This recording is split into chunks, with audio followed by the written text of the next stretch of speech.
Hi, it's Tony Robbins. Happy New Year. Listen, how's your new year coming out so far? I know it's early, it's January 15th, and I thought I'd send you out this little video message because you know what that day means, don't you?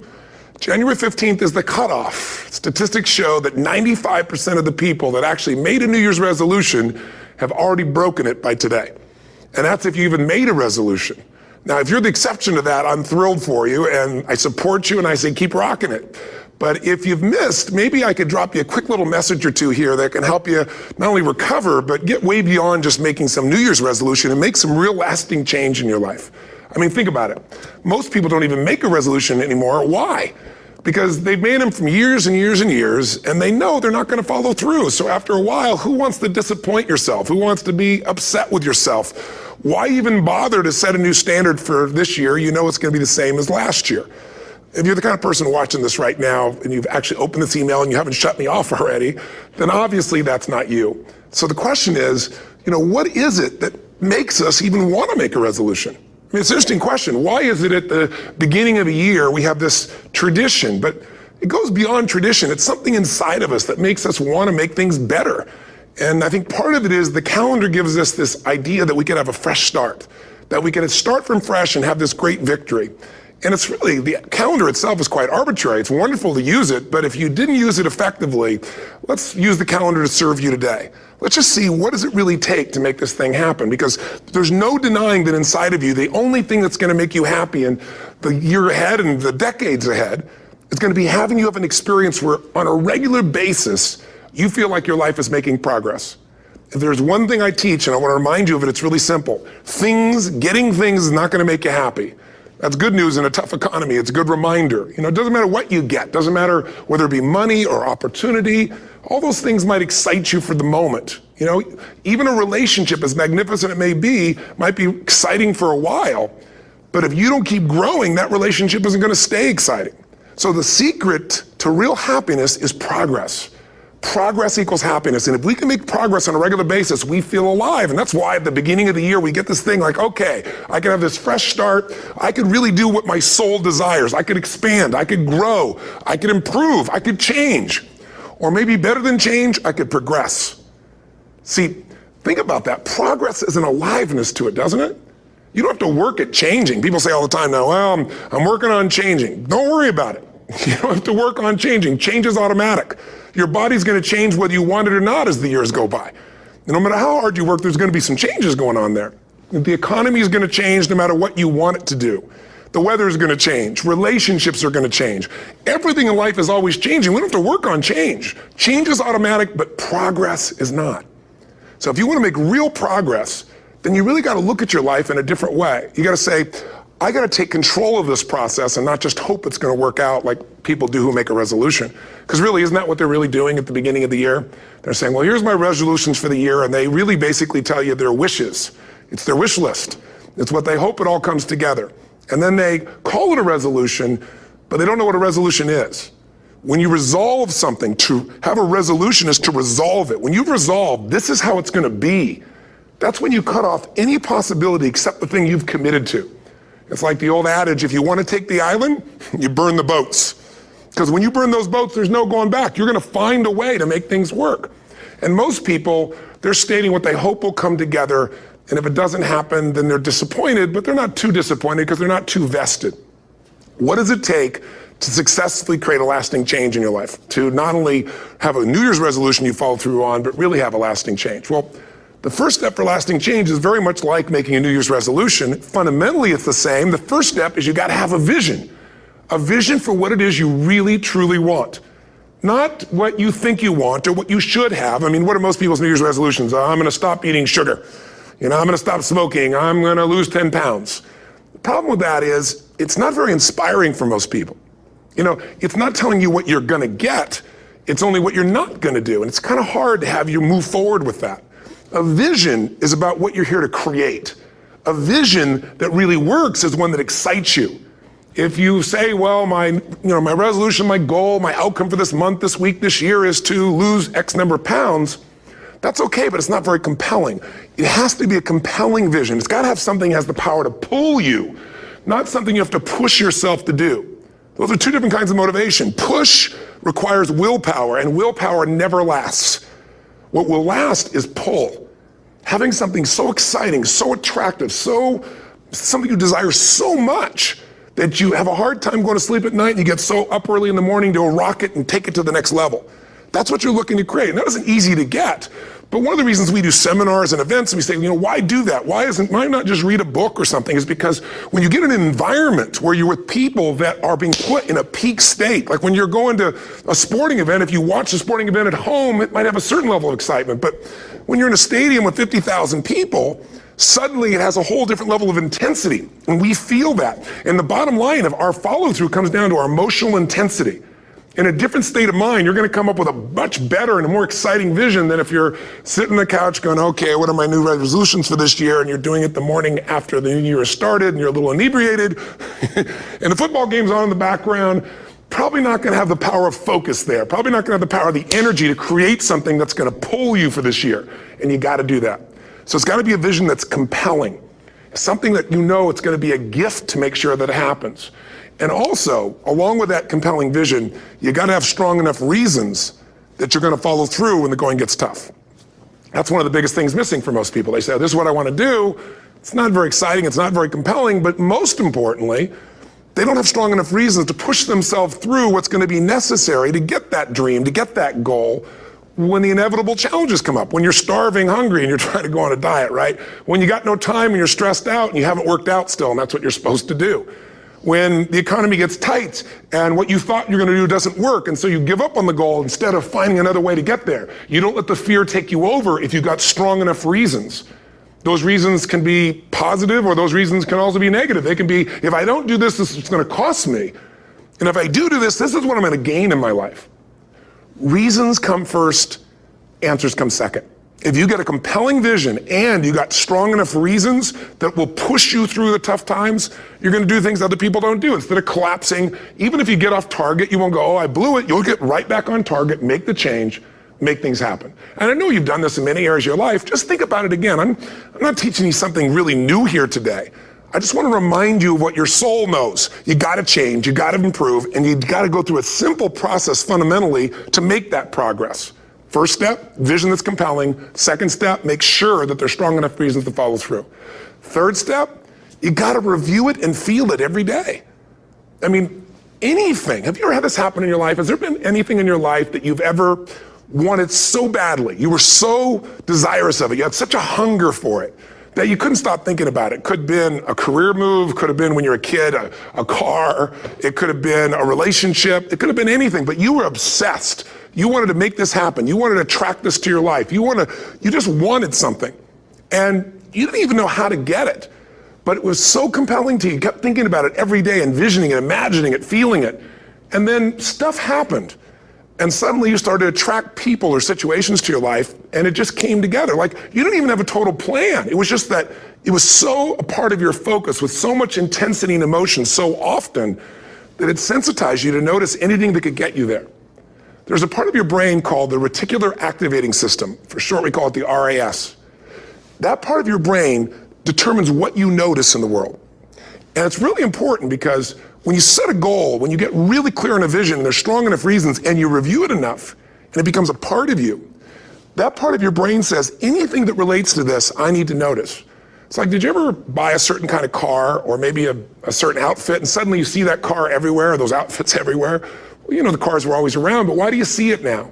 Because your RAS knows this is important. This is part of my world now.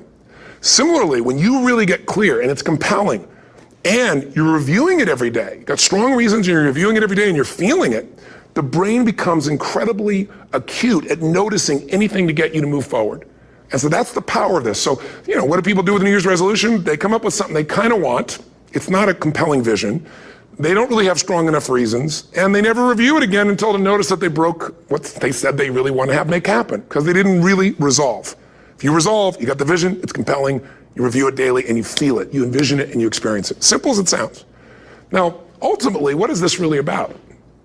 Ultimately, if you're going to have lasting change in anything, you're really talking about just raising your standards. I mean, I always tell people, if you want to know how to change your life, I give it to you in 3 words, boring as it sounds: raise your standards. And what does that mean? Corny as it sounds. Raise your standards. Oh, thank you for the breakthrough thought, Tony. I'm glad I wasted my time watching this little email with you. But think about it. Lasting change is different than a goal. You don't always get your goals, but you always get your standards.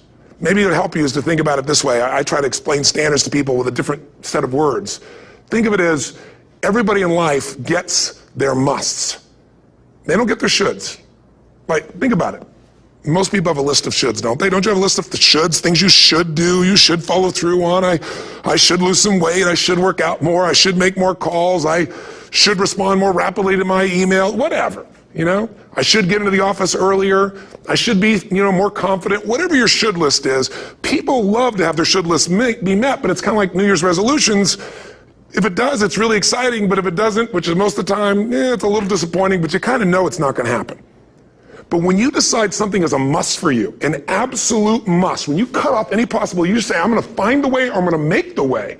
Human beings, when they resolve things, when they make a real resolution inside themselves, which is they raise the standard and they make it a must, they find the way. Think about it in your own life. Haven't you had some area of your life where you raise your standard and your life has never been the same? Maybe at one time in your life you smoked cigarettes, or you did something and you did it for years and you kept trying to change it and kept telling yourself I should. And then one day something happened. Something just clicked you over. Something took you over that kind of tipping point. And inside yourself you said no more. And it was a very, very different experience, wasn't it? Something inside of you shifted and what was a should became a must, and you've never gone back. Is there an area like that in your life you can think of? Again, did you ever smoke cigarettes? Did you ever eat a certain way, drink a certain form of alcohol, and then finally say no more, and you just don't go back? And notice this, it doesn't really take any willpower anymore. Because somewhere when we make this click, when we make something a must, we attach ourselves to it. It becomes part of our identity. And one thing I've learned in the last, 33 years of working with people from now over 100 countries, 4 million people, is human beings absolutely follow through on who they believe they are.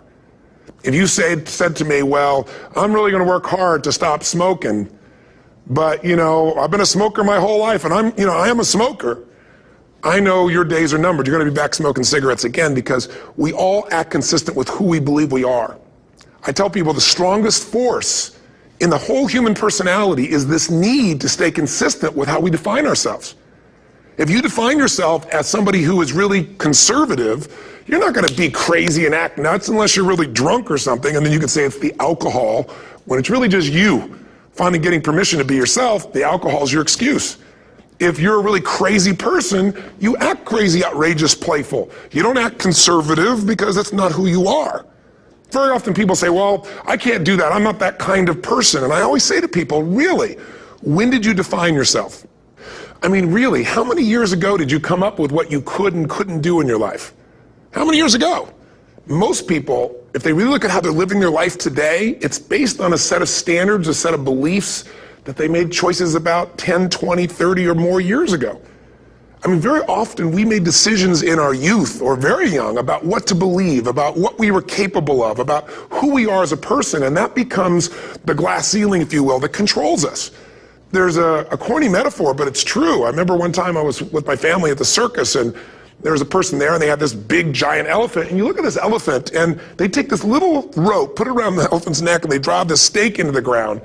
And I mean, you look at this, and you know that elephant could rip down the entire tent with almost no effort. And yet, the elephant doesn't struggle, doesn't try. Why? Because the elephant's conditioned. And they take that elephant and condition the elephant when it's a baby elephant. That's how they train him. When it's a little baby elephant and it doesn't have the power yet, they put a big rope around it and they drive this huge stake in the ground, and the elephant fights and fights and fights. And one day, finally, that elephant decides, I'm not capable of pulling this out. And once that becomes the definition of an identity of anyone, an elephant in this case, they don't even try anymore. It's just who I am, that's how it is, that's just the way it is in my life. I'd like to ask you to take a look at any place you've got a limitation and ask yourself, when did I decide to accept that limitation? And you may not even see it as a limitation. You might see it as just that's who I am. But so often in our lives, we've adapted to be a certain way so that we don't fail or so that people will like us or respect us, but it's not necessarily who we are. Joy comes when you're spontaneous. It's really hard to be truly happy when you're not being yourself. And most of us have no clue who we are. And so a big part of my work, if you've ever been to an event, you know, is to get people to do things spontaneously without thinking, because that's when the real you shows up. That's when the energy comes alive. And when you do that, when you start to connect to your true nature, suddenly there's energy available for you to set a higher standard for what you want in your life. That's what this is really all about. And when I talk about standards, when I talk about, shoulds versus musts, think about your own life. I know there have been areas in your life where some point in time you just shifted and you raised the standard and your life changed.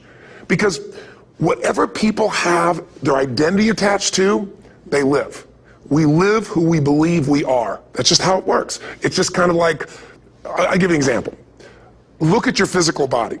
Your physical body today is an absolute reflection of only one thing. Not your goals, not your desires, but your standards. The identity you have for yourself. If your standard is you're an athlete, then there's a certain amount of strength, a muscle tone, and energy that's available in your body on a regular basis because that's who you are. And so you do whatever's necessary to maintain that identity. Again, the strongest force in the human personality is this need to stay consistent with how we define ourselves. Because if you don't know who you are, you wouldn't know how to act. Once you lock in on that identity, your brain finds a way to keep you there. If you say, man, I'm overweight, I've always been overweight, I'm big boned, and that's the story you got, then you're going to always find a way to get back there. That's your settling point. That's your identity. That's where things lock in. If you see somebody who's in really great shape, you ask them, do you work out? You know the answer. Yes. How often? And they'll tell you 3 times, 4 times, 5 times a week, whatever. In a seminar, I'll ask people, who here works out at least 5 days a week? And I'm stand up. And you look around that room, and you know that they work out 5 times a week because you can see their body. You don't just get a result without some kind of action, without some form of ritual. Ritual meaning actions you do consistently. Now, do you think those people that are out there working out 5 days a week, do they have more time than you do? Or I have, or anybody else? Of course not. Is their life less busy? Of course not. It's just a must for them. They must work out that way, and they've made that turn and their life's changed. So I'm not saying you have to work out 5 days a week. I'm just saying whatever you really want, wants don't get met consistently. Standards do. Whatever you identify, this is who I am. And so it's not so much about changing your identity as it is expanding it. Deciding that, instead of your goals to lose 10 pounds, which is not compelling, what if your vision was to get back to my fighting weight? This year, this month, this next 90 days, I'm going to transform my body. I'm going to take on a new challenge. I'm going to find some technique or strategy, there's a million of them, that can reframe myself where I'm going to feel younger, stronger, more vibrant than ever before. Here's my reasons. Because I want the energy to really make my life work. Because it's tough out there, and I want to be stronger than I've ever been before. I want to go in front of the mirror, and if I'm naked, not, want to laugh. I want to look there and take a good look and go, yeah. Mental basics that if you start to shift it, everything else will shift in your life as well. Some people, by the way, have to have more than enough money to do what they want, when they want, where they want, with whomever they want, contribute the way they want. And if that's their must, they find a way. I know that sounds overly simplistic, but it's true. Somebody once said you could take all the money in the world out of the hands of everybody, out of all the wealthy people in the world who are really successful, give it to other people. It wouldn't take too long, those people would have it back in their hands. It's not because they're manipulative, it's because they have a standard. Some are manipulative, don't get me wrong, but they've got a standard of what they're going to find a way to make happen. I'm just simply saying to you, take those 3 magic words and live them. Raise your standard. And if you really want to do it, then I'll tell you the most important secret. Have you ever done this? Have you ever told yourself you're raising your standard? Okay, I'm going to go make this happen. I'm going to go make this much money. I'm going to transform my kids. I'm going to create the ultimate relationship in my life. I'm going to transform my body, whatever it is. And then you don't have strong enough reasons and you don't use it. You don't follow through. It's because you didn't back up your standards with what makes those standards real, and that's rituals. Rituals are where the power is. Whenever we do our Robbins results coaching, we say Robbins equals results, the way we get results with people, it's the same way if you listen to my Ultimate Edge program, or back in the old days, Personal Power, or if you went to one of my seminars. You know what I do is I take these huge challenges you got and we break them down into little bite-sized steps. Little things you do each day that after you do them, you get so much momentum that it's easy to succeed. You're not overwhelmed. You have these victory day after day after day on little things. If you went through Ultimate Edge, I'm sure you learned about the hour of power, or the 15 minutes to be able to be fulfilled, or 30 minutes to thrive, where you literally just condition your body and emotion with a couple little rituals So it doesn't matter what's going on in your world, you feel that strength, and it's not fake, it's not some pump up, it's coming from inside you, and it works. Rituals define us. See, all the results in your life are coming from your rituals. They start with a standard and then have rituals that follow it up. Like, for example, if you are where you want to be physically, you have very different rituals than if you're not where you want to be physically. If you're overweight, you and I both know you got a different ritual than if you're physically fit. Completely different. You get up in the morning, what's the first thing you do if you're fit? Your shoes are there, you roll over, doesn't matter how you feel, you put on your shoes, you lace them, you start walking, or whatever that ritual is. If you're overweight, you roll over and you have a very different ritual. You might roll over several times to turn the alarm clock off. You go in and get your mocha, smocha, whatever, special coffee. You stop by at Starbucks, whatever the case may be. You have your nice sugar muffin. It's supposed to be really nice for you. Whatever you do, it's a different ritual. If you have a great, passionate relationship, you have very different rituals in how you come home than if you have a lousy relationship. When you come home and the first thing you do is you're tweeting somebody, or you're emailing, or flipping on the news, or you don't even come home. What are the rituals? Whenever I study people that are successful, what I look for is what's the standard they hold themselves to, and then what are all those little rituals that add up? Because think about it. Success and failure are not giant events. They don't just show up. You don't just suddenly become successful or suddenly have this cataclysmic event that makes you fail. It may look that way, but failure comes from all the little things. It's failure to make the call.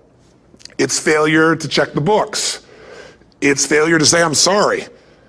It's failure to push yourself to do things physically that you don't want to do. And all those little failures day after day come together until one day some cataclysmic event happens and you blame that. That event happened because you missed all the little stuff. Do you agree with me? And success, by the way, is not some overnight event. It's all these little things. Success is having a vision. Success is making it compelling. Success is really seeing it and feeling it every day with strong enough reasons. Success is feeling the sense that I'm here to grow and I'm here to give something to the world more than just myself. Success is caring about other people. Success is calling and saying, I love you in the middle of the day for no damn reason. Or sending a note. That'll change your relationship. Have a ritual of something funny, playful, or a surprise you do. How many relationships are dead today because they have no surprise rituals anymore? You need to have some rituals, some cool things you do that nobody else does that gives you a better life than anybody else has. All the little stuff. That's where success comes from. In business, it comes from delivering more than anybody could imagine. All those little things add up. People go, wow, that's who I want to do business with. It's true in any area of your life. So if you look at somebody who's really successful and you think, wow, they're so amazing, they're such a genius, you got to dig underneath and you got to remember something. People are rewarded in public for what they've practiced for years in private. Myself and my business people say, how do you get up and speak? And you have no notes and you go for 3 days and nights and the room is like, everybody's wired and it's incredible. It's like a rock concert. How do you do that? How do you have that confidence? Well, it's not confidence, it's experience now. But I did so much behind the scenes and I still do to make things right. How many people would know that since the time I was 17 years old, before I walk out on stage, still do to this day, wouldn't need to do it, but I still do it, I never walk out there without being in an absolute peak state of mind. There are days my back is hurting, my throat was hurting, or I may have had a challenge, or my father passed away, and I've still got to deliver for these people because my standard is give my all every time. Every event has to be better. Talk to anybody who's been to our events for 5, 10 years, some of our trainers, and I'll say, I don't know how he does it. He always finds a way to make it better. That's not an ego thing. That's a standard in me. I have to find the way. And my ritual, though, is I prepare, I think, I gather new information, I figure out how to put something across better. What do people need? I spend time with our customers. I see what's going on. And before I get on stage each time, I have this little ritual to put myself in a state of mind. And I did it starting like 17 years old. I started doing it. I'd say, I now command my subconscious mind. And I say this out loud several times, this little phrase, set of phrases, as an incantation to kind of condition my mind and body. And I'd say, I now command my subconscious mind to direct me in helping as many people as possible today by giving me the strength and the emotion and the humor and the brevity, whatever it takes to show this person and help this person change their life now. And I started that with a person when I worked with people one-on-one, and I would do that for 45 minutes driving in my Volkswagen to go serve and coach somebody for the first time. Now I don't say that person, I say these people And I can go out in a room of 10,000 people and deliver for 50 hours, and I do it every time I come back on stage. It's a ritual to go into peak state. Peak states don't just show up, they don't interrupt you. Great ideas don't interrupt you, you gotta pursue them. I talked to Michael Jordan, I'll never forget, at the peak of his career, and got to watch his final game. Saw him backstage and spent some time with him, and it was a pretty exciting time. He was the greatest basketball player I think that ever lived and has ever lived. And I asked him, I said, what sets you apart, Michael? What is it? And is it God-given talent, ability, skill? What is it? And he said, Tony, he said, I can shoot you straight, and it's not, me trying to act humble. He goes, I have a lot of talent, a lot of God-given talent, a lot of skill. I've worked really hard. But he said, really, it's my standards. He said, every day I demand more from myself than anybody else could humanly expect. I'm not competing with somebody else. I'm competing with what I'm capable of. Magic formula. Because most of us lower our standards. Why? Because who you spend time with, my friends, is who you become.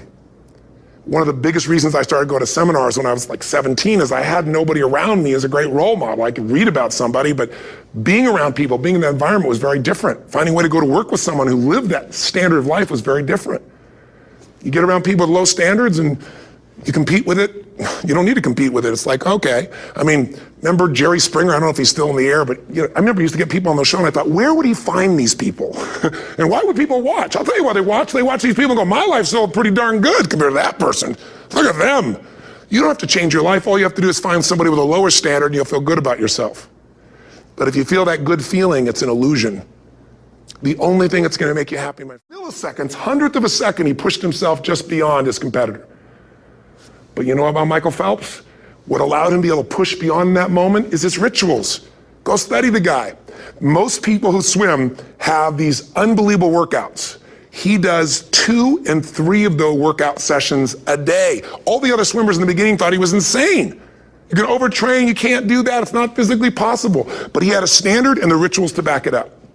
So here's my final message to you, because I've gotten carried away. I thought I was going to send you like a 5-minute message, but as you can see, there's no script here. It's just me going a little crazy with you, but I want to really see you get what you want this year. Don't let this year be like last. And if last year was great, still don't let it be that way. Raise the standard. If your life is perfect and extraordinary, you darn well know you're not going to be happy unless you keep making it better. That's what makes us feel alive. It's not what we get that makes us happy. It's who we become and what we're able to give because we become more. That sense of contribution is what creates the deepest meaning. So here's my assignment for you, if you want one. If you want to go from conversation to some action, here's a simple thing to do. What's an area of your life right now that you really want to improve? What's an area that's important to improve? If your body's great, how about your career? If career's great, how about your relationships? Intimate one especially, or your kids, or your relationship with your creator, your spiritual side of your life. Or is it your finances? Figure an area that really matters. Decide on that area. Number 1, write down what your life is like in that area right now as specifically as possible. So you might say, well, I'm 13.5 pounds overweight, whatever the weight is, whatever the situation is, or my body fat's like this, or I wake up exhausted in the morning, and you write the truth of where you are right now. So you're real clear. Or I'm not in a relationship. I say I want a relationship, but I'm not in one, and I don't seem to find them. All the good ones seem to be gone is my belief. And I really do want one, but I don't have it. Whatever your definition. Or I'm in a relationship, and God, I wish I wasn't in a relationship. I'm planning my escape, wherever you are. Or I have a wonderful relationship, we love each other, but there just isn't enough passion. Just write the truth of where you are. The area you want to change, but write how it is. And then the second step is, this is where you got to be really honest with yourself. What are the rituals that have put me there? Because whatever results you're getting, even if you don't like the results, there's some rituals that are keeping you in that place. There's some rituals of what you eat or don't eat, how you move or don't move, how you sleep or don't sleep. There's some rituals in the lack of variety or spice or energy or focus in an area. There's something you're doing, and it's usually not one thing, it's a bunch of little things that you kind of do consistently whenever you think about getting in a relationship, whenever you think about working out, whenever you think about money. You get yourself in a state of overwhelm. You start thinking about all the things you can't control. Just write down all the rituals you have, and then here's the third step. What do you want? What's your vision? And be really specific. I want to be my fighting weight. I want to be the strongest I've ever felt. I'm going to turn whatever it is, be specific. And then, last step, number 4, what are the rituals that'll get you there? What would you need to do differently each morning if you're going to be that kind of energy, that kind of strength? How often would you work out? What days would you work out? What time? A ritual is something you do consistently, usually at a specific time, so it becomes automatic. Let me tell you something. Willpower doesn't last, but rituals can last a lifetime. I bet you have some rituals in your life right now you've been doing for years, even though some of them don't serve you. I'm just saying, wake yourself up. If you want a new year and a new life, you don't need to start on January 1st. Start today. Start with this little video. And just begin to see what happens and see how easy it is to just do a few little rituals. Don't do them all, just do 2 or 3 new things. And you know what happens? You'll get momentum. Because once you discipline yourself in one area of your life, you feel yourself doing it in other areas as well. And I always say something that my original teacher taught me. I always remind people, there's always 2 pains in life. There's the pain of discipline, or there's the pain of regret. And discipline weighs ounces, as my friend Jim Rohn taught me. Regret weighs tons. You don't have regret. So right now, what do you want to change? What's it really like? What are the rituals that got you there? That'll take a little homework. If you're not sure, ask the people around you. They'll tell you what your rituals are. What do I really want in depth? What are the rituals that'll get me there? And then get yourself to start a few of those actions and lock them in place. If I can help you in any way, we're here as a company to support you. Come have an event with us. Come to Unleash the Power Within or Master University or get a coach.